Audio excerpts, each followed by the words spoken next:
Guys तो हमी के ट्रेंडिंग स्टार खेसारी लाल यादव एगो नए चैनल के बारे में का बोलले बना। तो वो सब सुनी पहले उस चैनल के बारे में का बोलले बना।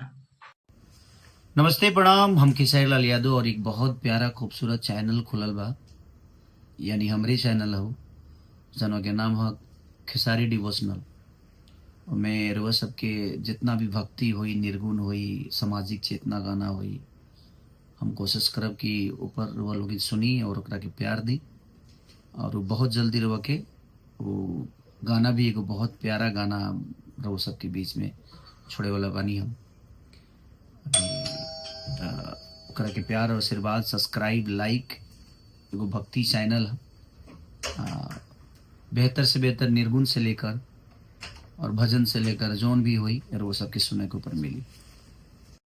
गाइस तो ये वीडियो में हमी को सुनने जाएगी खेसारी लाल यादव खुद बोलले बना इस चैनल के बारे में। और इस चैनल पर बतेले बना कौन कौन सा गाना सुने के मिली।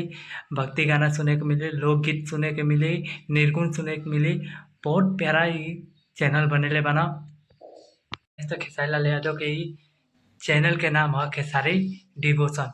खेसारी डिवोशन जो चैनल बा बहुत ही लोकप्रिय गीत खातिर बनेले बना, खासकर भक्ति सॉन्ग, निर्गुण खातिर, सब गाना खातिर ई चैनल बनेले बना।